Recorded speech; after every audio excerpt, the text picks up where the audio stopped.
Go ahead. Oh, you start. I do? I do start, yes. Hello, I'm Dan. And I'm Sarah, and we work at Lightning eMotors. We're really proud of how far we've come since we started making electric vehicles back in 2017, and we'd like to show you what goes on inside. So please join us on a factory tour. Lightning eMotors is located in the former Hewlett-Packard campus in Loveland, Colorado, about 1 hour north of Denver and just 50 minutes drive from the Rocky Mountain National Park. Occupying around 230,000 square feet in 2 buildings, most of Lightning's employees are based here, including manufacturing, engineering, quality, marketing, and administration. Lightning encourages EV ownership and provides free charging to employees with EVs. I'm standing in our Network Operations Center, which is the nervous system of our customer service department. They can see screens on the board here that show the different vehicles' health out in the field. So we can scroll through all of our vehicles in the field and select a random one to look at the vehicle's data and statistics. Down here on the left, you can see the route that the vehicle drove. Today it drove, looks like, downtown New York. And then on the right here is the different variables of the health metrics that we evaluate. Right now, they're all at 100%, which looks good. And then this chart here shows the state of charge of the vehicle dropping as it's driving. The real-time telematics data that every vehicle uploads whenever it's keyed on or charging isn't just used by our customer support team. Fleet managers can access it too on a subscription basis through our Lightning Insights portal. This allows the fleet manager to monitor all of the Lightning vehicles in their fleet with data on vehicle efficiency, state of charge, location, and other parameters. It's even possible to manage charging stations through this portal. Finally, this huge data set of real-world telematics is crucial for Lightning's engineers who can analyze it to understand how our vehicles are behaving on the roads in their daily duty cycles. This allows us to continually improve our products so they remain the most efficient and reliable in the industry. So I'm standing in our research and development area at Lightning eMotors. This is where our R&D team learns to electrify products that we've never electrified before. This is where they build our prototypes for our new products.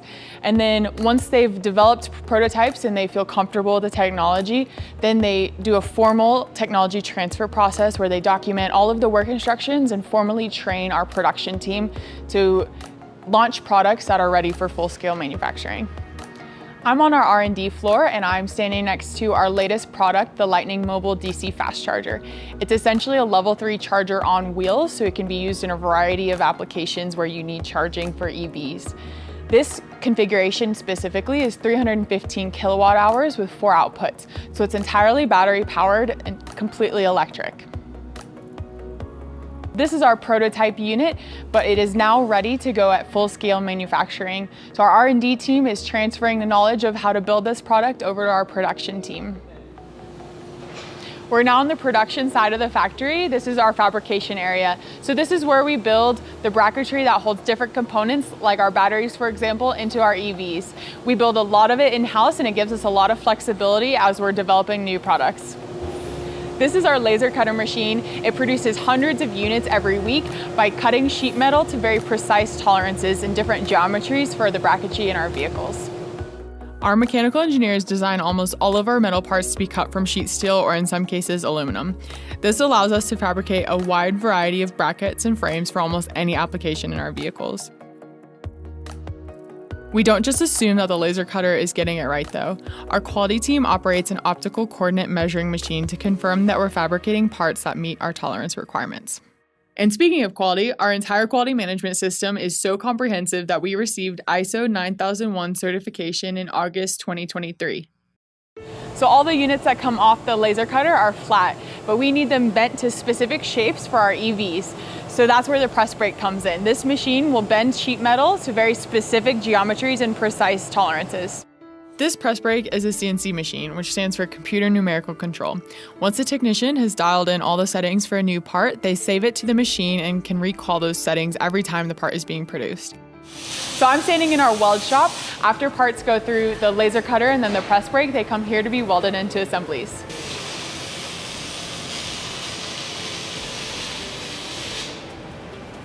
After parts are welded, they need to be cleaned before they're powder coated.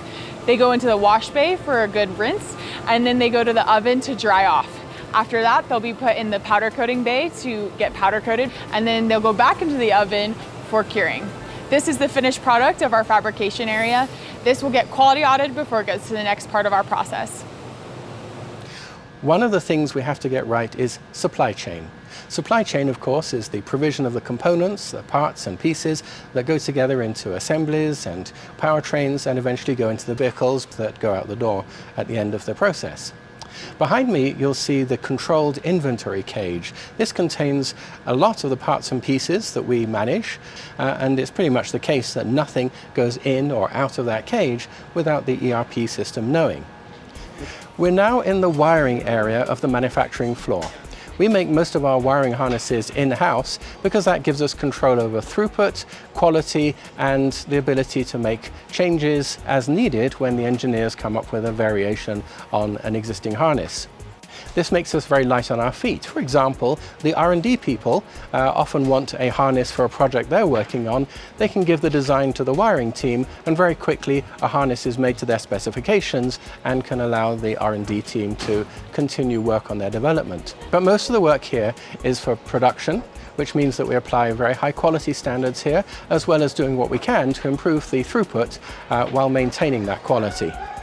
Building a wiring harness begins with a process called pulling, which is where the wires are actually put alongside each other in the right places from the right starting point to the right finishing point on a board such as the one you see behind me. This particular board is a little special because it uses a technology called light guide, which projects onto the board the instructions that the technician needs to follow. So for example, when it comes to pulling a wire, the projection will show first of all what kind and color of wire it needs to be, and then exactly where on the board that wire needs to be routed to make sure it goes into the right place in the final harness.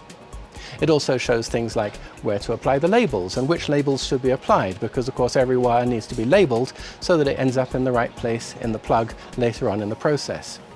We find light guide is very beneficial because it helps the technicians get everything right first time, because it shows exactly on the board what they need to do. It's actually also more fun, and throughput goes up as well as quality. Once a wiring harness has been pulled, the next process is called pinning, which is where pins are applied to the ends of every single wire in the harness. This has to be done with extreme care and using equipment which is designed by the manufacturers of those pins to apply just the right amount of crimping force so that those joins are reliable and will work in a vehicle for many years. After all those pins have been installed, the harness goes to plugging, which is where all the connectors are attached. Each harness may have multiple connectors and, indeed, multiple types of connectors. Once a harness has been pulled, pinned and plugged, it needs to be tested to make sure that it's been built correctly. That's done here at the test station. We have a library of test fixtures for every production harness. All of the plugs on the harness are connected to the corresponding receptacles on the fixture. The fixture is connected to the test computer and the test sequence is run.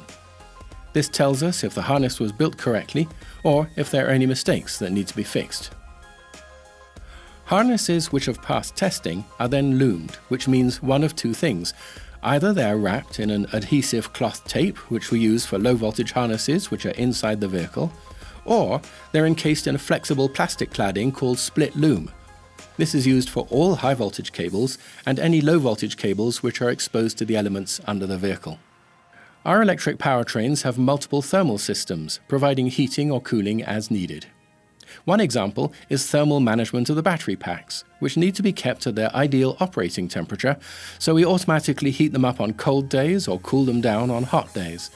Most of these systems use 50-50 coolant, just like in a gasoline car, but at lower pressures. So I'm now standing in the powertrain assembly area of our production floor. By powertrain, I mean everything that goes into a vehicle to make it an electric vehicle, except perhaps the batteries. They get put in the vehicle later on during the vehicle assembly process. But the powertrain, such as this collection of components that you see next to me, is something that's assembled right here on the factory floor. This is a powertrain for one of our ZEV4 Class 4 vehicles based on the GM 4500 chassis. This assembly carries the high voltage power distribution, as well as pumps and heaters related to the thermal systems, the air conditioning compressor, and the main controller which runs our software. The electric motor is in a cradle of its own, which is mounted not far in front of the rear axle. The impressive brake assembly you can see there is not used for slowing the vehicle, it's actually a redundant e-brake for additional safety. The two grey boxes in this assembly take care of AC charging by converting AC electricity into the DC power that the batteries need when charging. And this assembly carries the power inverter, which sends three-phase AC electricity to the motor. So once a powertrain comes off our powertrain production line, it gets a full visual and tactile inspection and then comes over here to the pre-commissioning area. This is where all the controllers get their software, all the harnesses are tested for continuity, and it gets mated with its batteries that'll go into the vehicle. Everything is tested that can be tested outside of the vehicle. This is the vehicle assembly area of the Lightning eMotors factory. This is where everything that you've seen so far in this tour comes together and the magic happens.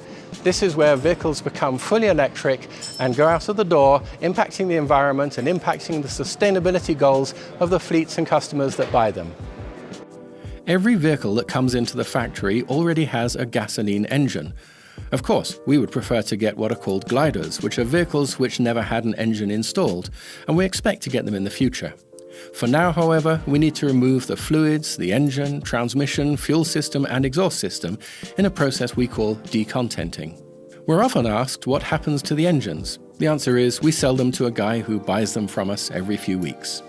After decontenting, vehicles are placed in assembly stations for the various operations which convert them into electric vehicles. Powertrain assemblies get installed under the hood and in various locations in the chassis. For example, on the ZEV4 platform, the electric motor is installed quite close to the rear axle. This allows us to place battery packs further forward because there's no drive shaft ahead of the motor. Battery packs are raised up to the vehicle using compressed air lifts, which allow precise positioning so the technicians can easily and safely install the bolts which hold them in place. There's a lot of work that goes on in the cab too, as we replace the existing instrument cluster with our own digital dashboard. We also install the electronic gear selection buttons here. When the conversion is complete, the vehicle goes to the commissioning area. A full visual inspection is conducted to confirm the vehicle is manufactured to our high quality standards. Technicians now key on the vehicle for the first time and ensure each system is working properly. High voltage systems are a critical part of the testing, as well as low voltage and HVAC systems. Everything is tested, such as the headlamps, pumps, and temperature sensors. The vehicle is charged on both level 2 and level 3 chargers, and then it is driven for at least 50 miles to complete the commissioning process. Once our vehicles are fully built, commissioned, and quality audited, they will leave the factory and be on their way to the customers. This school bus will join over 600 Lightning vehicles already on the roads of North America, which have covered 5 million emission-free miles and counting. Well, we hope you enjoyed that tour. We hope it was informative and you learned what goes on behind these walls. And if you want to learn more, go to lightningemotors.com. Bye now.